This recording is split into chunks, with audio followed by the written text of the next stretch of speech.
pria tua terdengar di dalam ruangan dengan hawa yang begitu dingin, yang menyeramkan. Suara pria tua itu melontarkan kalimat semacam pesan dari alam gaib, yang menjelaskan kejadian saat kematiannya.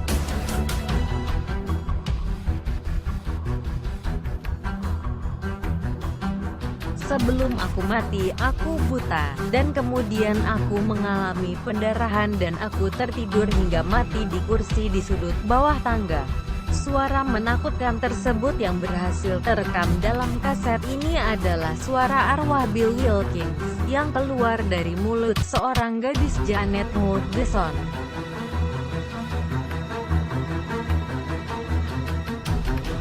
Rekaman itu dibuat di Enfield, London Utara, di tahun 70-an, beberapa tahun setelah kematiannya. Dilansir dari dailymail.co.uk, dikisahkan keluarga Hodgson mengalami teror menyeramkan pada tahun 1977. Itu dikenal dengan kisah Enfield Haunting. Kisah tersebut menjadi perhatian masyarakat Inggris di tahun 1977 dan 1978. Kisah tersebut pula yang menjadi cikal bakal dibuatnya film The Conjuring 2. Kengerian cerita horor datang dari sebuah rumah yang terletak di 284 Green Street, Enfield, London.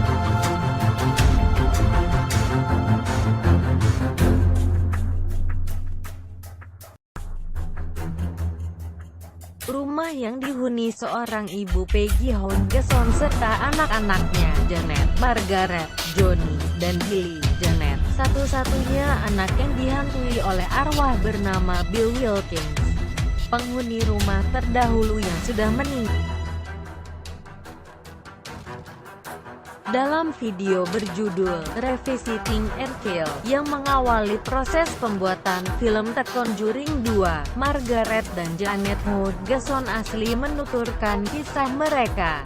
Margaret dan Janet menjalani masa kecil yang normal hingga pada Agustus 1977. Setelahnya hal menyeramkan mulai mengganggu keluarga mereka. Saat itu Janet berusia 11 tahun dan Margaret 13 tahun. Lemari tiba-tiba bergerak sendiri menuju pintu, ucap Janet dalam video tersebut. Semenjak itu, hal-hal aneh pun terus berlangsung di rumah yang mereka diami yang terletak di 284 Green Street, Enfield, London. Bahkan Janet benar-benar melayang di udara. Aktivitas yang tidak normal itu terjadi selama 18 bulan. Suatu hari, Peggy Hodgson, ibu Janet, melapor ke polisi dan meminta rumah mereka diperiksa.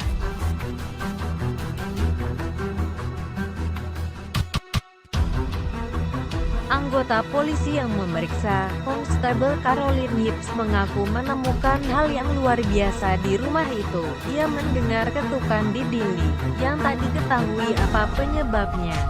Ia pun angkat tangan atas kasus yang menimpa keluarga tersebut dan menyarankan agar Peggy meminta bantuan pihak gereja.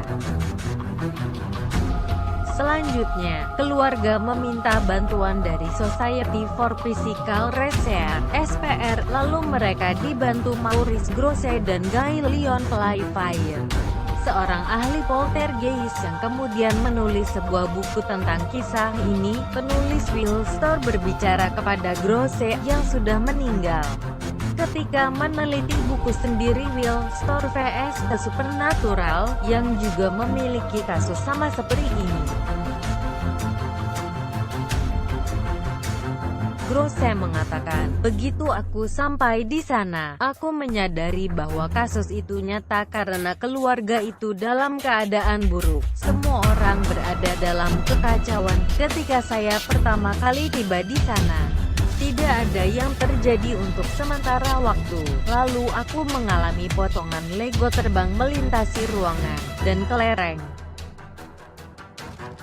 Para peneliti menemukan diri mereka terjebak dalam pusaran aktivitas psikis dengan setiap trik poltergeist dilakukan kepada mereka. Sofa diangkat, furniture berputar dan terlempar ke seberang ruangan, dan keluarga akan melemparkan keluar dari tempat tidur mereka di malam hari. Kini 40 tahun telah berlalu, teror Enfield sudah lama berakhir. Janet telah tumbuh menjadi wanita dewasa berambut panjang, sedang Margaret tampak lebih tua darinya. Kini mereka hidup nyaman dan bahagia dengan keluarga masing-masing. Janet mengaku tidak mau lagi mengalami hal yang serupa. Baginya pengalaman Enfield adalah pengalaman yang paling menyeramkan dan dia tidak sanggup mengalaminya lagi. Rumah Enfield kini telah dimiliki oleh keluarga lain, namun tidak ada laporan atas kejadian supranatural seperti yang dialami keluarga Hodgson. Ibunya, Peggy, meninggal karena kanker payudara dan meninggal tahun 2003. Adiknya, Johnny, juga meninggal di usia 14 tahun karena kanker. Tragis, Janet juga kehilangan anaknya ketika ia berusia 18 tahun.